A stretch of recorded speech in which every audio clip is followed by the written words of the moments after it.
Hello everyone, welcome to learning classes. Today's topic is idioms and phrases. Hello friends, this is idiom and phrases part 2. इसका already part 1 जो है मेरे channel पे upload है, तो आप उसमें से जाके चेक कर सकते हैं जिन्होंने भी वो वीडियो नहीं देखी हो. ऑलरेडी उसमें भी इसी तरह से इडियम फ्रेजेस दिए हुए हैं, एग्जाम्पल्स आपको गिवन है. ओके फ्रेंड्स, आप उसमें चेकआउट कर सकते हैं. So let's start today's topic of idiom and phrases. Okay, मैं दोबारा थोड़ा सा आपको क्विक रिकैप दे देती हूँ.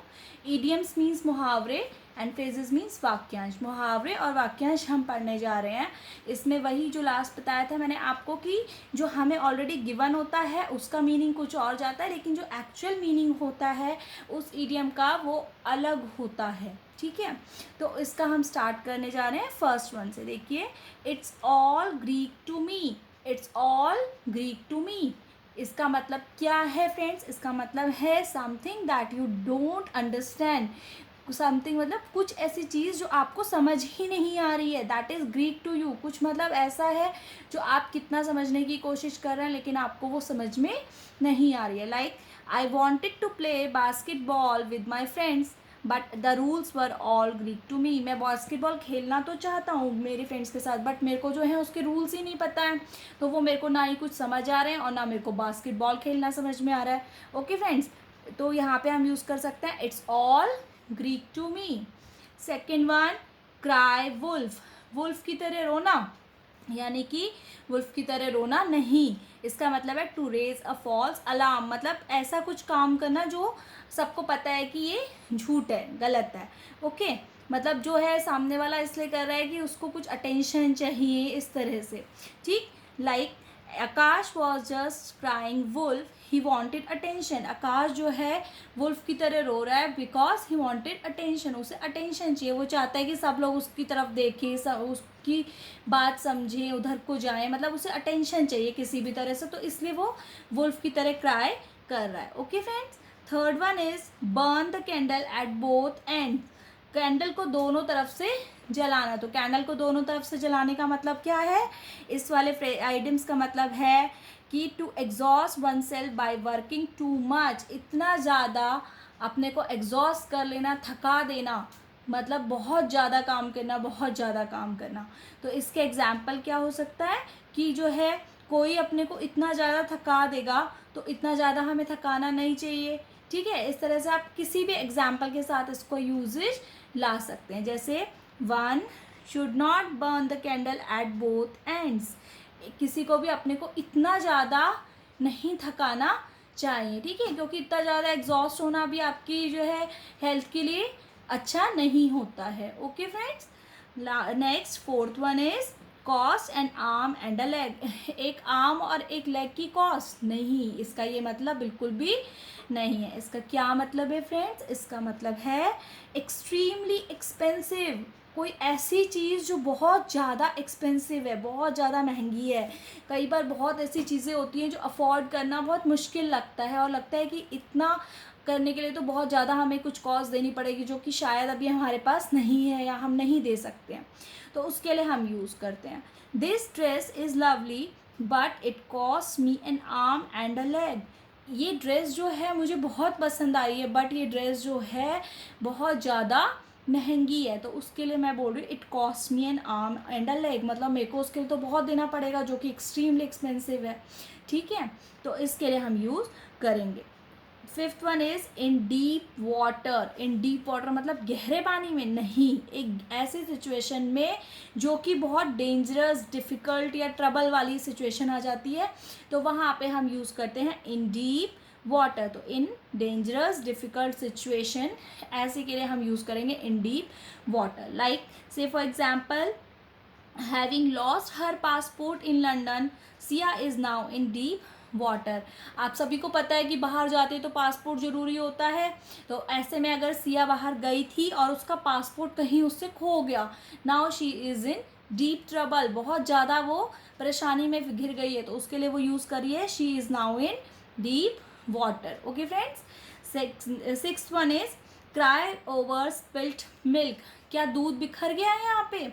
नहीं, दूध नहीं बिखरा है और उसके लिए हम नहीं रो रहे हैं। इसका मतलब है कि ऐसी कोई चीज़ जो हो चुकी है उसके बारे में कंप्लेंट करना बेकार है, जिसके कि अब वापस से ठीक आप नहीं कर सकते हैं। ठीक है, that is complaining about something that can not be fixed, जो कि आप वापस से फिक्स नहीं कर सकते, ठीक नहीं कर सकते, एज इट इज, जैसी वो थी वैसा नहीं कर सकते।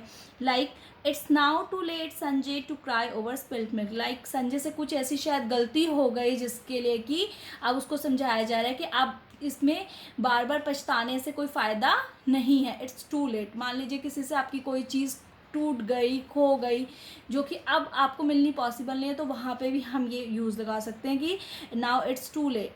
ठीक है, it to cry over spilled milk. Seventh one is beating a dead horse. एक डेड हॉर्स को बीट करना, is it possible? No, it's not that. It's कि to waste time and effort to do something impossible. ऐसी कोई चीज़ करना, कोई ऐसा काम करना जिसपे कि टाइम लगाना और अपने एफर्ट लगाना बेकार है। टू डू समथिंग इम्पॉसिबल, जो चीज़ होनी इम्पॉसिबल है, मतलब बहुत मुश्किल या बहुत ही इम्पॉसिबल सिचुएशन है, ऐसे में अपना टाइम और एफर्ट वेस्ट करना, उसको कहते हैं beating a dead horse. Like say for example, we are beating a dead horse by doing this business. Like कोई ऐसा बिजनेस करना जिस बिजनेस पे पैसा लगाना जो है बिल्कुल वेस्टेज है, उसको हम कहेंगे कि ऐसा कोई काम करना is like beating a dead horse, एक डेड हॉर्स को बीट करना। Okay, eighth one is cut own throat, अपना गला काटना। नो वे फ्रेंड्स, इसका कोई ऐसा मीनिंग नहीं है।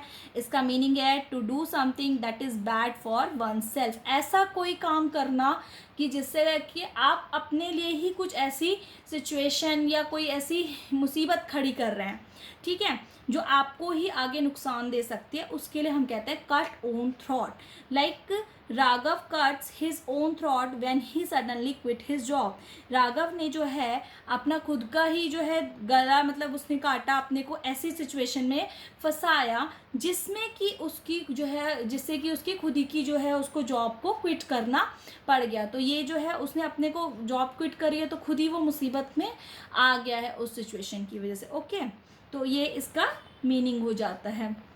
Ninth one is a drop in the ocean. Ocean में एक बूंद, समझ रहे हैं आप? ओशियन कितना बड़ा होता है फ्रेंड्स, सभी को पता है, और उसमें एक जो बूंद होती है कितनी छोटी होती है। ठीक है, तो इसका यही मीनिंग है, very small amount compare to the amount needed.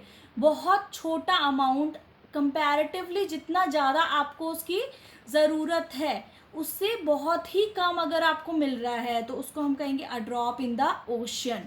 ठीक है, we are just a drop in the ocean compare to big investors. Like कोई किसी अगर इन्वेस्टमेंट में पैसा लगा रहा है, बिजनेस में पैसा लगा रहा है, तो हम कहेंगे कि हम तो बहुत ही मतलब कम लगा रहे हैं, और जो बड़े इन्वेस्टर्स हैं उन्होंने तो इतना लगाया हुआ है कि हम उनके आगे कहीं पे कुछ है ही नहीं। बहुत छोटा amount. Okay friends, last one is fat chance. Fat chance का क्या होगा फ्रेंड्स? फैट चांस का होगा वेरी लिटिल और no possibility. Fat chance means ऐसी कोई चीज़ जिसको होने की कोई संभावना आपको नहीं दिखती है, या होने की है भी तो बहुत ही कम संभावना है। Like fat chance I am going out tonight because I have to work late. बहुत ही फैट चांस है कि मैं आज जाऊं क्योंकि आज जो है मेरे को लेट वर्क करना है। तो जब लेट वर्क करना है तो वो बाहर जाने के चांसेस कम है। या फिर अगर आप ऐसा कह सकते हैं, अगर कल आपका एग्ज़ाम है और आपको कोई कहीं बुला रहा है, तो भी आप कह सकते हो कि फैट चांसेस हैं कि भाई मैं आऊँ, क्योंकि कल तो मेरा एग्ज़ाम है, मुझे अपनी स्टडीज़ करनी है। इस तरह से आप इनको यूजेज में ला सकते हैं और अपनी जो इंग्लिश है उसमें एनहांस कर सकते हैं, जो भी आप बातें कह रहे हैं उसमें। ओके फ्रेंड्स, होपफुली आपको मेरी ये वाली वीडियो इडियम एंड फ्रेजेस की पसंद आई होगी। और जो मेरी पहले वाली वीडियो है, जो इसका पार्ट 1 है, वो भी, उसका भी लिंक आपको डिस्क्रिप्शन बॉक्स में मिल जाएगा, वहाँ से आप चेकआउट कर सकते हैं। ओके फ्रेंड्स, प्लीज़ होपफुली अगर वीडियो पसंद आए तो लाइक करें, शेयर करें, और मेरे चैनल लर्निंग क्लासेस को सब्सक्राइब करें and hit the bell icon to get notification. Thank you friends.